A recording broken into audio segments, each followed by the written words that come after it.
What are the macros and calories for the ketogenic diet? In this video, I'm gonna break it all down for you so you could get amazing results with keto. And at the end here, I'm gonna break down 9 specific blood markers to request from your doctor to see if keto is working for you. Let's do this.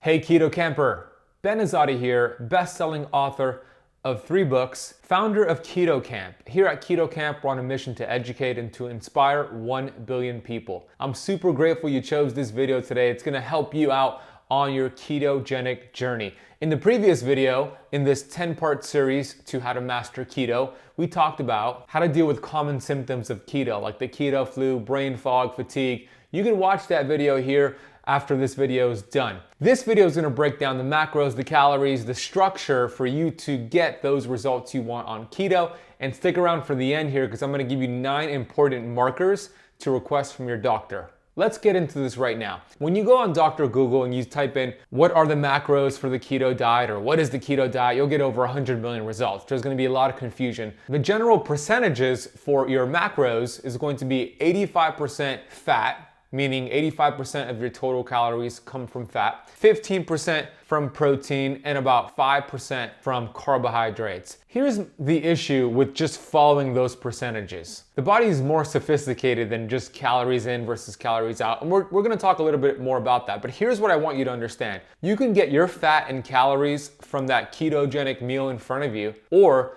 you can get your fat and calories from your body fat. That's right. The goal here is to teach the body to start burning its own body fat. So keto is not about eating a whole bunch of bacon and fat and cheese. It's about going low carb enough so your body can start burning its own body fat and let your liver produce ketones to fuel the brain.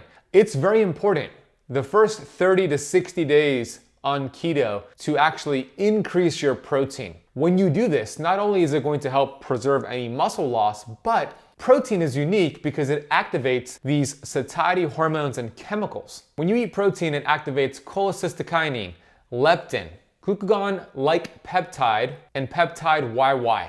All you need to know, Keto Camper, is that this helps you feel full. This prevents you from snacking. This prevents you from raising insulin in between your meals. That's what we want. So it's very important to get 40 to 50 grams of protein at every keto meal that you eat, especially the first 30 to 60 days. This is the exact way I teach it inside the Keto Kamp Academy. So increase the protein, increase the healthy fats, and that's gonna help you feel satiated and full. Some of my favorite protein sources are grass-fed, grass-finished beef, and lamb, pastured eggs, bison, wild-caught fish. I have a whole list for you in a previous video I did in this series. If you stick or tap this screen here, you can watch that video after this video. I will also drop a link down below. But let's talk a little bit about how many calories should you have on keto. Look, the human body is not a bank account. It's not a math equation. It's not a calculator. The human body is a complex chemistry lab, and we need to start treating it as such. Do calories matter?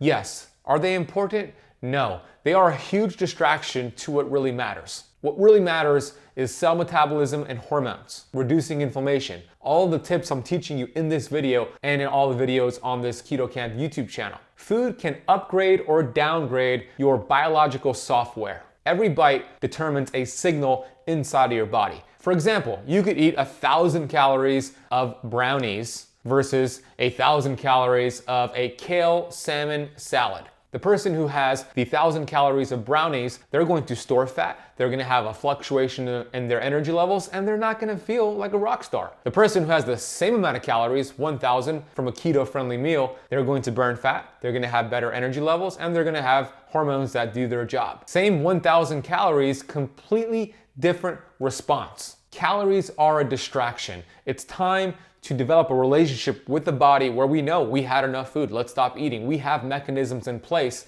to teach this intuition. There's no receptor sites within the body that counts calories, so we need to stop counting calories. I wanna know, a question of the day, have you ever counted calories? Have you ever been told, and maybe you did it yourself, exercise more, eat less, let's create a caloric deficit? Comment down below, let me know if you've ever tried it and if it ever gave you long-term results. The bottom line is this, we can choose to eat high quality keto friendly foods that will elicit a healthy metabolic response, or we can choose to eat poor quality food, dirty keto foods that will elicit a negative metabolic response. The decision and choice is yours. This is why here at Keto Kamp, we teach you to not focus on weight loss. Instead, focus on health. Focus on reducing inflammation, because we do not lose weight to get healthy. We get healthy to lose weight. Dr. Berg says that all the time, and you know what? He's absolutely correct. When you get healthy, when you start eating healthy keto foods and doing it the right way,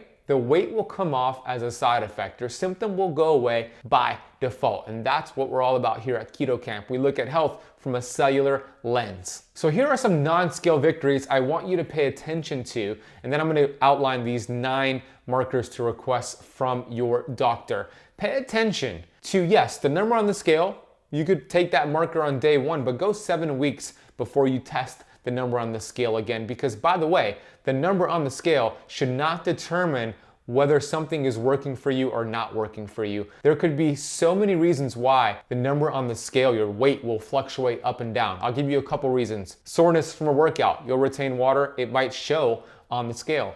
Your monthly cycle, if you're a lady, you'll retain water, it might show on the scale. Another reason, a poor night of sleep, you'll have higher levels of cortisol, it might show on the scale. It's going to just lead you to a road of frustration and discouraging results.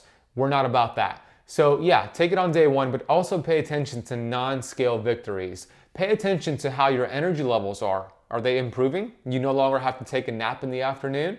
What about your sleep? What about your skin? What about specific measurements like body fat measurements? Take some photos. These are very important markers to have, and it's just for you to kind of keep track of your results. And then here's the final thing that I want to share with you. These are 9 important blood markers that I want you to write down, bring it to your doctor, request your doctor have this done for you, and track this. If you see improvements in these markers, then the keto diet that you're following is doing you great good. Before I give you these 9 items here, I want to first thank you for watching this video, and if you're getting any value from this, take a second here to smash the thumbs up button, and if you're brand new to the channel, hit the subscribe button with that bell so you're notified when we release a brand new video. Here are the 9 markers. Get a full lipid panel. Lipid means cholesterol, fats. So get total cholesterol, total HDL, total LDL, total triglycerides, but also a test called NMR, which stands for nuclear magnetic resonance. An NMR test is also going to look at not just your total LDL,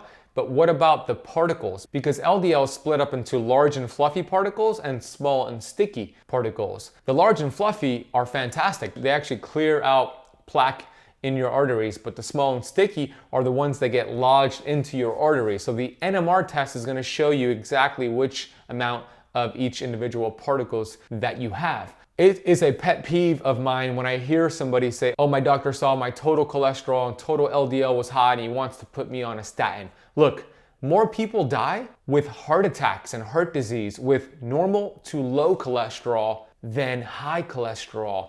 It does not give you the full picture. Looking at the entire scope of your lipids will give you an accurate picture, and then also looking at other inflammatory markers. So we want to look at high sensitivity C-reactive protein, fibrinogen, homocysteine. These are oxidative stress. These are inflammatory markers that we want to look at in combination of those cholesterol particles, and that will give you a full picture. Get your A1C done, which is your 3-month average of your fasting blood sugars. Get your fasting glucose done. You could do it by yourself or you could do it with a doctor. A fasting insulin is also important to get done. And then a full thyroid panel with the antibodies to see if you have autoimmune. So get a full thyroid panel, not just TSH, but all the markers. T3, reverse T3, free T3, T4, free T4, and then those thyroid antibodies. These are markers that are going to give you the best data to let you know if keto is working for you or not. Not the number on the scale, not chasing calories and macros, but chasing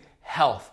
That's what we're all about here at Keto Kamp. The next question I know you're asking is, how do you know if you are in ketosis? Well, there are 5 signs. These are clear signs that let you know you're in ketosis, you're doing a good job, and then also how to test and look at optimal markers of glucose and ketones. So that video can be found right here. It's gonna teach you 5 signs to pay attention to note if you're in ketosis. Go watch that video, stick or tap the screen right here, and I'll see you in the next video.